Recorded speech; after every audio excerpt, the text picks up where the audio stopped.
दोस्तों नमस्कार, जय हिंद जय भारत। नाम रमेश सिंह, ठगी पीड़ितों की आवाज़ संगठन का राष्ट्रीय अध्यक्ष, संगठन का संस्थापक आज फिर आप लोगों के बीच में उपस्थित हुआ हूं।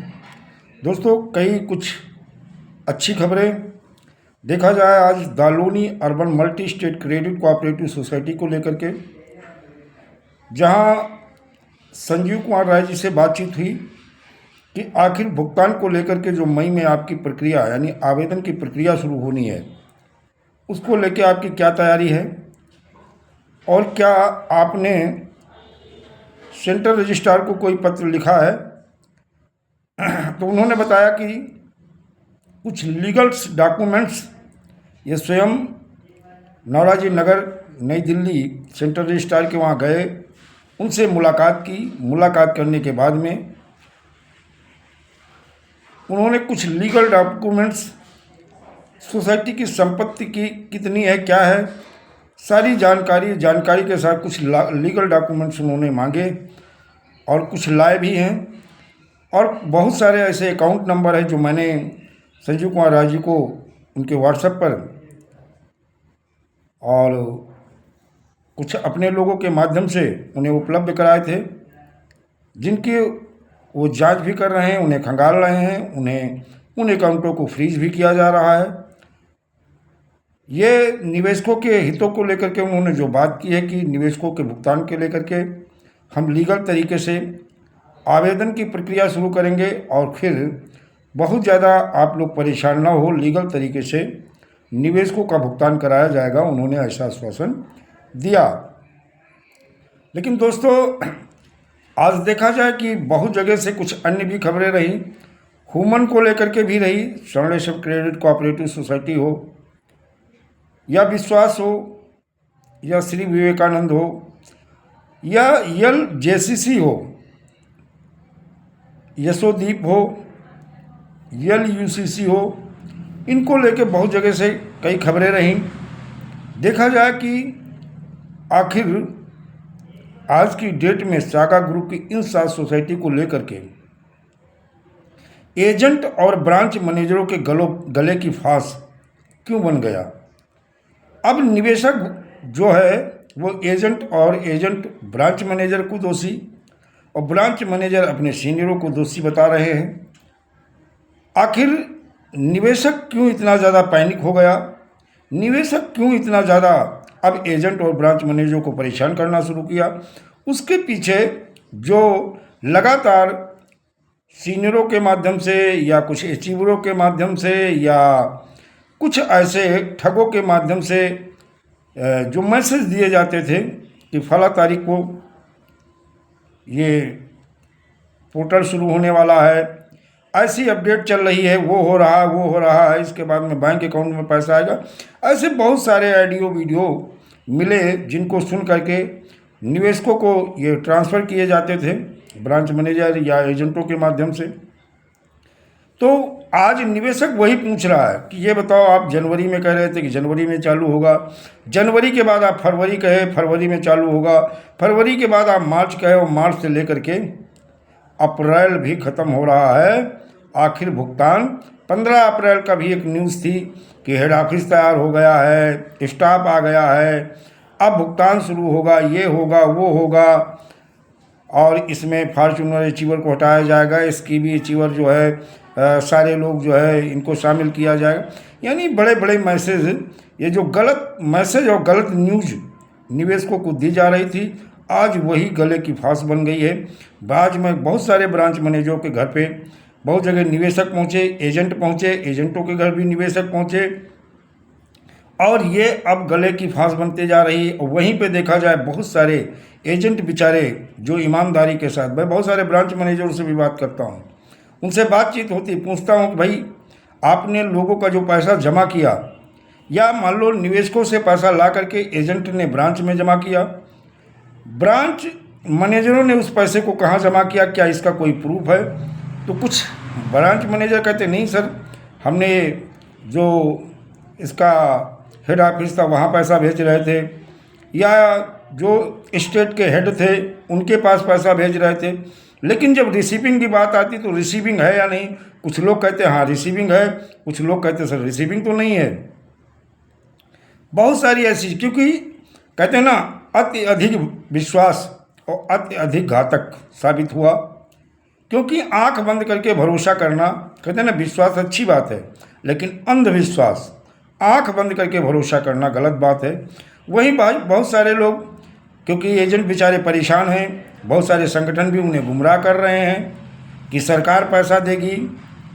आप इसी तरह के बातों में कोई कहता कि बस इस महीने से भुगतान शुरू हो जाएगा, फला तारीख से शुरू हो जाएगा, और एजेंट बेचारे ऐसे बहकावे में आ जाते हैं क्योंकि सीधे साधे बेचारे हैं, उन्हें पता नहीं है।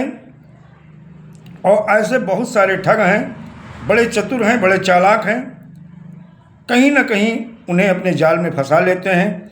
अभी तो सोसाइटी और कंपनियों के माध्यम से बेचारे फंसे हुए हैं।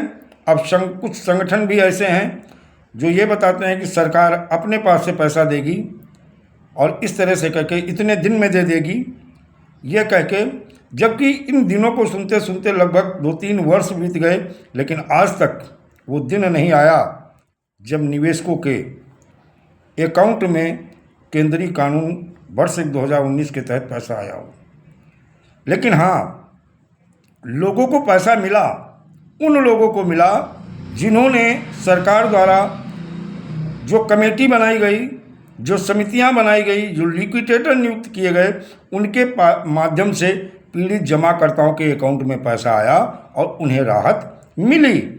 लेकिन कहीं ना कहीं फर्जी तरीके से गुमराह करके, और आज जो लोग कल सोसाइटी या कंपनी के माध्यम से गुमराह होकर के अपना पैसा भी जमा किया और जानने पहचानने वालों का पैसा जमा करा दिया, वो दिक्कत तो है ही है। आज ऐसे लोगों के जाल में फंस के भी आने वाले समय में अपना नुकसान ही लोग करेंगे, ना निवेशकों का हित कर पाएंगे और ना अपना हित। कभी कभी हम अपने बचाने के चक्कर में स्वयं फंसा लेते हैं। वो स्थिति आज कई राज्यों में, कई जनपदों में देखने को मिल रही है। हमें ऐसे लोगों से सावधान रहना है। आपकी सोसाइटी कृषि मंत्रालय भारत सरकार द्वारा रजिस्टर्ड है, लिक्विडेटर नियुक्त होगा, लिक्विडेटर के माध्यम से भुगतान होगा। केंद्रीय कानून की धाराएं हो सकता है रिकवरी में काम आए। और जो ये वहम में है कि सरकार अपने पास से पैसा देगी, तो जिन कंपनियों का ऑलरेडी सरकार की अथॉरिटी और एजेंसी के पास, जैसे सहारा इंडिया है, सेबी के पास पैसा है, उनका तो मिल नहीं पा रहा ढंग से। पीएसएल का लोढ़ा कमेटी के पास है, उनका तो ढंग से मिल नहीं पा रहा है। साईं प्रसाद का पैसा है, साईं प्रकाश का सेबी के पास, बहुत सारी कंपनियों का पैसा सरकार की एजेंसी और अथॉरिटी के पास। जब वो नहीं मिल पा रहा, जिनके पास संपत्ति है, जिनके पास है इतना धन कि निवेशकों का भुगतान हो जाए, उनका तो, जिनके पास है उनका नहीं मिल पा रहा। और इन सागा ग्रुप की सोसाइटियों के विषय में आप लोग बेहतर ढंग से जानते हो, कितनी इनके पास संपत्ति यहाँ है और कितने इनके अकाउंट में पैसा है, वो भी जांच हो रही है। अकाउंट खंगाले जा रहे हैं, वो भी क्लियर हो जाएगा। तो कुछ वहम में और कुछ अहम में कहीं ना कहीं अपना नुकसान करेंगे और अपने जमाकर्ताओं का भी अहित करेंगे। पहले भी कर चुके हैं और फिर करेंगे। तो मैं फिर एक बार कहूँगा, लीगल तरीके से भुगतान होगा। जो संजीव राय जी ने भी कहा है, अन्य लिक्विडेटर ने भी कहा है कि भुगतान के आवेदन की प्रक्रिया ऐसी होगी, और लिक्विडेटर का जो भुगतान में विलंब करेंगे उसके लिए विकल्प है। कई ऐसे विकल्प हैं, हम न्यायालय में भी इन्हें तलब करा सकते हैं और साथ में आंदोलन के माध्यम से सरकार के ऊपर प्रेशर बना करके शीघ्र भुगतान के लिए उन्हें बाध्य कर सकते हैं। बहुत सारे ऐसे मार्ग हैं, लेकिन इन लीगल तरीके से लोगों का पैसा मिला है। और अगर हवाई कि 180 कार्य दिवस में 3 गुना मिल जाएगा, 4 गुना मिल जाएगा, इस वहम में ना रहें। वहम और अहम दोनों त्यागें, लीगल तरीके से भुगतान के दावे करें। बहुत सारे ग्रुपों में बहुत सारे ऐसे वीडियो डाले जिनसे कोई मतलब नहीं। आज एक मैं हुमन का वीडियो देख रहा था, उसे ब्रांच मैनेजर ने कहा, सर मेरा खुद ही 60,000 रुपये जमा है।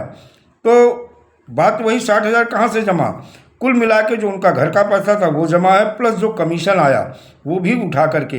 यही बहुत सारे एजेंटों, जो ज़मीनी स्तर पर एजेंटों ने काम किया है, बहुत सारे मैं एजेंटों को जानता हूँ कि अपना पैसा तो जमा ही किए, साथ में जो कमीशन में आया थोड़ा बहुत खर्चा किया, क्योंकि फील्ड में आना जाना घर के खर्चे थे, और जो पैसा बचा वो उठा करके फिर सोसाइटी में जा। सोसाइटी ने बड़ी चालाकी होशियारी के साथ जो कमीशन के रूप में दिया वो भी वापस ले लिया। तो बहुत सारी ऐसी चीज़ें हैं, खैर समय के गर्भ में छुपी हैं। भुगतान लीगल तरीके से होगा, हर पीढ़ी जमाकर्ता का भुगतान होगा, लेकिन लीगल प्रोसेस से होगा। और अगर इसी तरह आप लोग बहकावे में आते रहे तो पहले सोसाइटी के बहकावे में आके स्वयं फंस गए, और आने वाले समय में उस संगठनों के बहकावे में आके आप अपना नुकसान करोगे। बाकी आप स्वयं बुद्धिमान हो, समझदार हो, आप स्वयं समझ सकते हो। दोस्तों जय हिंद, जय भारत, वंदे मातरम।